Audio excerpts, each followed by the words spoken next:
48 laws of power. Law 1, never outshine the master. इस law का simple मतलब है, जिनसे आप पावर लेते हो उन्हें इनसिक्योर फील मत कराओ, चाहे वो बॉस हो, टीचर हो या फिर मेंटर हो। अगर उन्हें लगने लगा कि आप उनसे ज़्यादा स्मार्ट, कैपेबल या उनकी जगह लेने वाले हो, तो वो आपको ऊपर नहीं, नीचे खींचने लगेंगे। पावर का गेम टैलेंट से नहीं, परसेप्शन से जीता जाता है। 17th century France. King Louis 14 नया नया पावर में आया था। यंग किंग, क्रोन सर पर था, लेकिन एक्सपीरियंस अभी कम था। इसी टाइम फ्रांस का सबसे ट्रस्टेड आदमी बना Nicolas Fouquet, the superintendent of finances. France का पैसा, ट्रेजरी, लोन, टैक्सेस सब फौकेट के हाथ में था।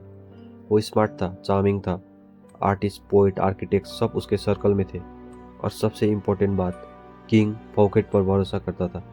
यहीं से फौकेट का राइज शुरू होता है। फौकेट सिर्फ पावरफुल नहीं बना, वो विजिबली पावरफुल बन गया। उसका लाइफस्टाइल रॉयल जैसा हो गया।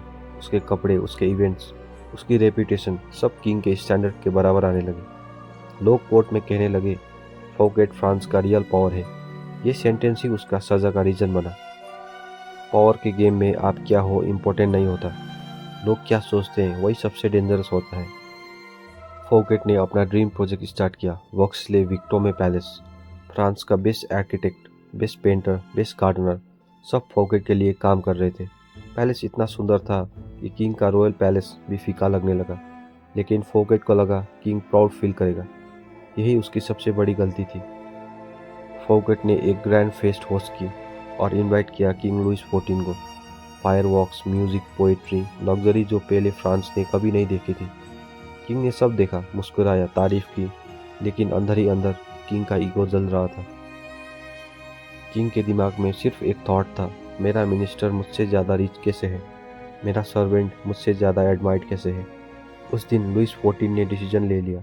उसने फौकेट को कुछ नहीं कहा, कोई वार्निंग नहीं दी। पावर कभी गुस्सा नहीं करती, पावर वेट करती है। किंग ने सीक्रेटली जीन बैप्टिस्ट कोलबर्ट को सपोर्ट करना शुरू किया, जो कि फौकेट का राइवल था। अकाउंट्स चेक हुए, लोन्स क्वेश्चन हुए, र्यूमर्स स्प्रेड होने लगे। फौकेट को लगा मैं किंग का लॉयल हूँ, मुझे कोई ट्रस्ट नहीं कर सकता। यहीं पर उसने लॉ 1 को पूरी तरह तोड़ दिया। फौकेट एक रॉयल इवेंट अटेंड करता है और वहीं पब्लिकली अरेस्ट कर लिया जाता है। फ्रांस शॉक में आ जाता है, उसके फ्रेंड्स गायब हो जाते हैं, उसकी वेल्थ सीज हो जाती है। किंग ने मैसेज क्लियर कर दिया, फ्रांस में सिर्फ एक ही आदमी साइन करेगा।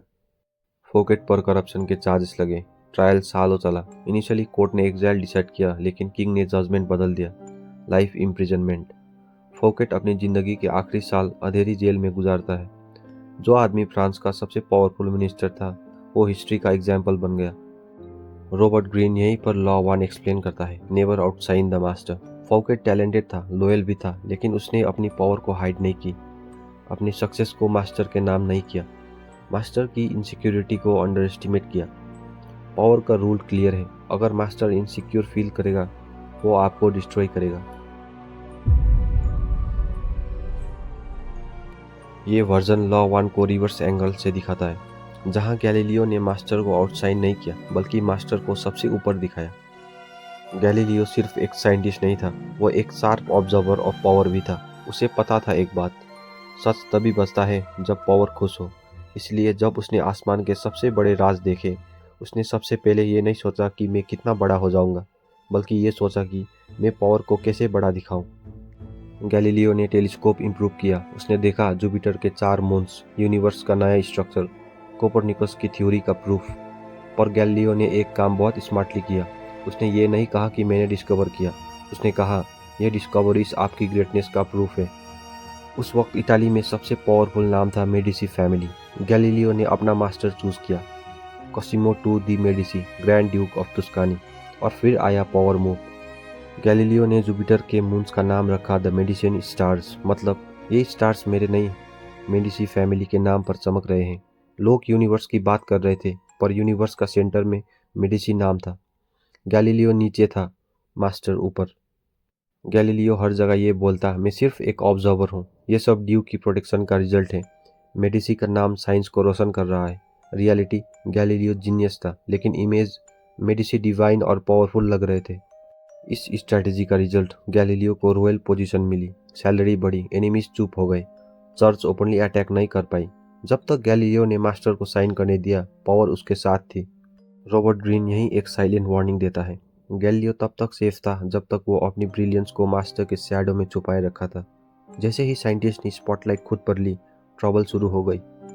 नेवर आउटशाइन द मास्टर का मतलब ये नहीं है कि कमजोर बनो, इसका मतलब है अपनी रोशनी से मास्टर को और ज्यादा चमकाओ।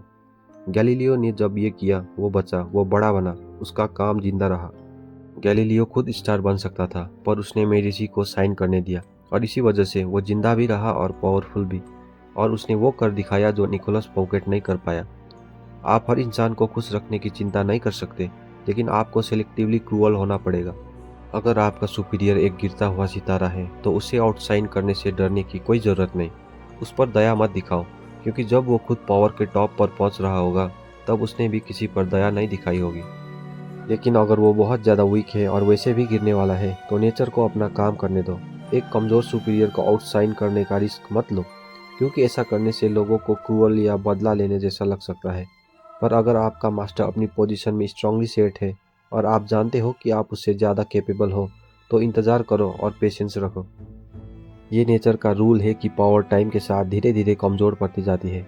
आपका मास्टर भी एक दिन गिरेगा, और अगर आपने गेम सही तरीके से खेला, तो आप उसे आउटलिव भी करोगे और एक दिन उसे आउटशाइन भी कर जाओगे।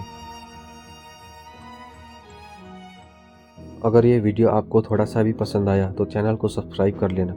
आगे जो आने वाला है वो और भी ज़्यादा अच्छा होगा।